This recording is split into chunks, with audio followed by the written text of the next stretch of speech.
Basta inumin mo yan. Ubusin mo yan, ha? Sarap. So, ito na nga mga Happy Bees. Masama pakiramdam ni Happy David ngayon. Kahapon pa actually, pagkatapos ng event namin.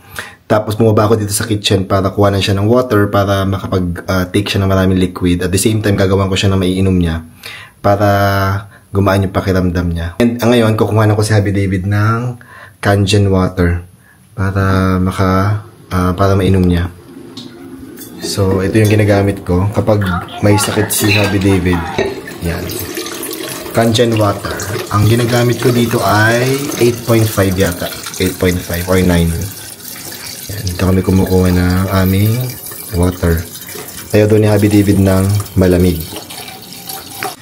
And now, gagawin ko naman sa Happy David na may inom niya. Ang ginagamit ko dito sa bahay namin kapag merong member ng family namin na medyo masama pakiramdam, pinapainom ko nitong honey, citron, and ginger. So, nabili ko ito sa US. Ang nag-recommend sa amin ito is ang mga kachikos, si Chris tsaka si Kiko. Ito yung ininom namin sa US pag medyo masama pakiramdam namin. So, meron siyang citron, tapos merong honey, may ginger, ayan, citric acid, vitamin C, ayan. Maganda to pag masama pakiramdam mo. So, ganyan na itsura niya. Siguro kukuha ko dito ng mga 3 tablespoon. Tapos lalagyan ko ng hot water. Mabango siya. Tapos amoy na amoy ko yung honey, amoy na amoy ko yung lemon, yung ginger. At saka para siyang merong orange eh. Hindi ko sure. Yan. So, habang napapahingay tayo ng tubig, dalhin na natin itong water ni Happy David sa taas. So, ayan si Happy David. Kakatapos na niya kumain. Dinalan ko siya ng pagkain dito kanina. Ma'am, this is your water. Ha? Saan nga pakiramdam mo? Tingin. Medyo mainit ka pa ng very light. Naubos na tayo ng Biflu pero nagpabili ako kay Ate Rose. Ha? Pag-uwi nila.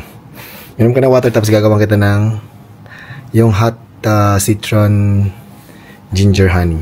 Parang gumaan pakiramdam mo, ha? So, mainit na rin yung ating tubig. Lagyan na natin ng hot water. Itong honey, citron, ginger. Kay Happy David. Ayan. Ang bango niya. Ang bango ng atin lang hahaluin. Ayan o. Meron siyang mga ayan o. Meron siyang parang may orange, may lemon, tapos may honey. At ginger. Ayan. So, dali natin to sa taas para mainom na ni Happy David. Ma'am, ito na. Inamin mo to. Uminom ka para gumaan na pakiramdam mo. Ito mo, i-try. Masakit na lalamunan ko, baby. O, iba na yung lalamunan mo.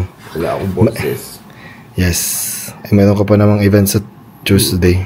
Hindi event. May guesting ako sa TV. Ay, may guesting ka pala. Ito, naman ka muna. Tingnan mo. Mainit. Mainit. Ay, mainit yan. Ay, palamigin mo ng very light. Yan. Try mo. Hipa mo lang muna ng very light. Sana bumalik ng boses ko. Oo nga. Ibang-iba yung boses mo. Paano ako kakanta sa Tuesday? Hayaan mo siya. Okay lang yun. Tuesday pa naman eh. Baby, bawal ka mag-kiss sa akin. Makakahawak Yes. ka. Yes. Uminom ka na. Tingnan mo kung masarap. Init. Mainit nga. Yung ganun talaga para mas masarap sa lalamunan. Dapat magpapasok naman ako. Gusto mo ba akong masaktan? Oo. Mahal mo ba ako? Oo. Tingnan na. Uminom ka, ha? Basta inumin mo yan. Ubusin mo yan, ha? Sarap. Kakain muna ako. Di pa ako kumakain. Ikaw kumain, ha? Tama-tama. Luto na rin ang sinain ko. Ayan, kain na tayo, guys. Ang sarap ng ulam ko. Kamatis na may sibuyas and toyo, kalamansi. At ang aking piniritong sinaing na tulingan na niluto ni Tia Julie na napakasarap. Tapos, ito lang, okay na ako. Solve na ako ng ganito. Nagugas na rin ako ng kamay. At sobrang sarap. Nakakamiss kumain ng ganito. Talagang lutong bahay. Sarap. Yan.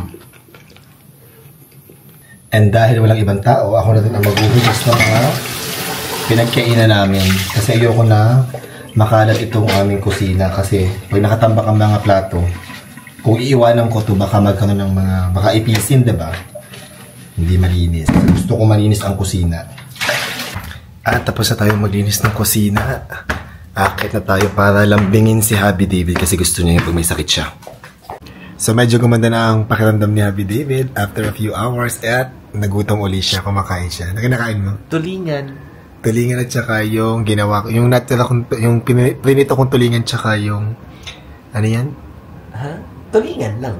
At saka kamatis na may toyo kamatis, oo. Ako kumakain ako ng Spaghetti na in-order ko the other day. spaghetti. Tira lang to nasa rep namin kasi kami manonood ngayon ng Netflix. Watch muna kami. Kiss